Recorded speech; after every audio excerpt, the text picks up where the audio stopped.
Assalamualaikum warahmatullahi wabarakatuh. Salam sejahtera bagi kita semua. Puji dan syukur kepada Allah Subhanahu wa taala yang mana pada hari ini kita semua masih diberikan Allah Tuhan yang Maha Kuasa berupa perlindungan, kesehatan dan keselamatan bagi kita semua. Ibu-ibu KPM PKH, perkenalkan saya Andi Saputra Sinaga, Koordinator Kabupaten PKH Kabupaten Simalungun. Nah, dengan ini karena saya tidak memiliki dampingan, maka saya mendampingi ibu-ibu semua. Ya, ini di mana ibu-ibu semua merupakan forum daripada ketua-ketua kelompoknya. Ibu-ibu semua sudah menerima pelatihan pencegahan stunting dari pendamping. Ya, ada disampaikan pada saat itu di sesi ke-13 ya, yaitu tentang pemetaan potensi diri keluarga dan lingkungan sekitar. Nah, hari ini ibu-ibu semua, kita akan memasuki sesi yang ke-14, yaitu mendukung keluarga mengakses layanan dan untuk penanganan anak stunting. Ibu-ibu, apakah sehat hari ini? Ya, semoga sehat semua ya. Nah, saya ingin bertanya pada ibu-ibu semua, apakah ada kasus stunting di lingkungan sekitar ibu? Ada ya?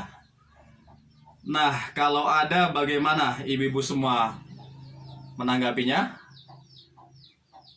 Tidak boleh melabeli ya ibu-ibu ya. Tidak boleh melabeli ada anak stunting di lingkungan sekitar kita, tidak boleh dilabeli. Kita berikan dukungan kepada keluarga. Nah, yang kedua,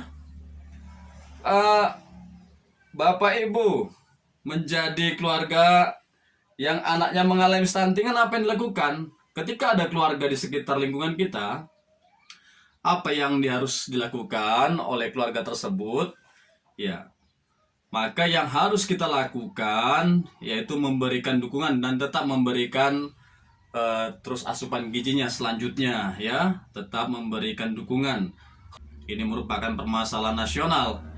Ya, bagaimana kita melihat generasi bangsa yang selanjutnya jika 20 tahun ke depan, 2045 ya, hampir 30 tahun ke depan generasi bangsa ini mengalami stunting semua, maka kualitas generasi muda akan menurun ya.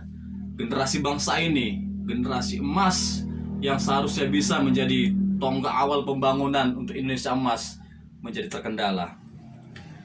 Kemudian ya, kami mengucapkan terima kasih atas kehadiran ibu-ibu semua dalam pertemuan ini.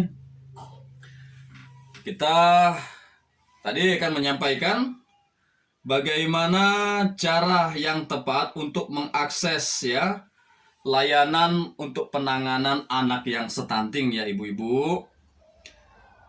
Jadi kalau ditemukan anak-anak yang stunting, kita yang sudah menerima bantuan sosial PKH ini harus mengoptimalkan bantuan sosial untuk pemenuhan gizi anak. Kemudian tetap melaksanakan stimulasi perangsangan terus-menerus ya oleh orang tua dan keluarga. Kemudian keluarga dan masyarakat dapat menghubungi layanan yang ada di lingkungan. Ibu-ibu sekalian,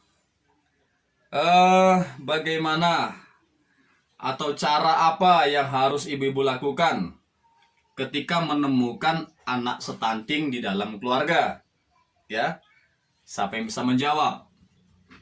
Ke puskesmas atau ke dukun? Ibu-ibu, tentunya kami sebagai pendamping Kesos, kesejahteraan sosial, sumber daya kesejahteraan sosial ini memberitahu kepada ibu-ibu semua bahwa banyak yang akan dapat diakses bagi anak kalau anak kita mengalami stunting ya. Kita akan membawa anak-anak ibu ke tempat yang tepat ya. Yang pertama ada puskesmas, pusat kesehatan masyarakat, kemudian ke posyandu, kemudian ada namanya pusat kesejahteraan sosial, SLRT namanya, Puskesos SLRT, juga ke dinas sosial, kemudian ke warung untuk pemenuhan gizinya, dapat bantuan sosial, kita tukarkan nilai bantuan tadi kepada warung untuk mendapatkan sumber gizi ya, pemenuhan gizi, makanan-makanan yang bergizi. Kemudian ada kontak telepon pelayanan sosial anak atau TEPSA di nomor 1500771. Ada lagi namanya Balai Loka Rehabilitasi Sosial Anak yang memerlukan perlindungan khusus atau AMPK. Kemudian ibu-ibu sekalian juga harus melaporkan kepada petugas sosial. Kemudian ibu-ibu sekalian, nah ini kami ada cerita. Yang pertama, pada hari ini Asep genap berumur 3 tahun. Akan tetapi sang ibu melihat tinggi badan Asep tidak seperti anak sesuai seusianya. Orang tua Asep sekarang sangat khawatir melihat perkembangan anaknya. Tetapi tidak mengetahui apa yang harus dilakukan. Asep tinggal di dusun yang sangat terpencil. Tidak ada fasilitas kesehatan dan tidak memiliki uang untuk pergi ke fasilitas kesehatan. Ibu Asep hanya sering bertemu dengan pendamping PKH yang mendatangi setiap bulan sekali. Apa yang harus dilakukan oleh orang tua Asep? Ini cerita yang kedua. Nina sekarang berusia 4 tahun, namun tinggi badan dan berat badannya tidak sesuai dengan anak pada usia 4 tahun. Ya kan ibu-ibu? Sudah 4 tahun tapi tinggi badannya kurang dari yang seumurannya. Selama kehamilan Nina, sang ibu memang mengalami kurang darah karena tidak makan makanan bergizi, karena ibunya tidak memanfaatkan bantuan sosial untuk memenuhi gizi. Sekarang Nina tidak terbiasa makan makanan bergizi dan kondisinya semakin memburuk serta sakit-sakitan. Nina sering menjadi bahan olok-olokan temannya. Apa yang harus dilakukan oleh keluarga dan masyarakat melihat kasus tersebut? Sekarang ibu-ibu berdiskusi dulu. Ya. Kita akan membagi menjadi 2 kelompok ya. Di sini pertemuan kita batasi ya Bu ya. Harusnya biasanya ada 30 orang satu kelompok di kelompok ini. Tapi hari ini kita hadirkan ada sekitar 15 orang. Ya di sana ada 8 orang, di sini ada 7 orang ya Bu ya. Coba dibagi dulu. Diberikan bansos terus. Ya, benar ya, dengan cara orang tuanya membelikan bahan makanan yang bergizi di warung, benar ya. Apa kaitannya dengan pendamping PKH Bu?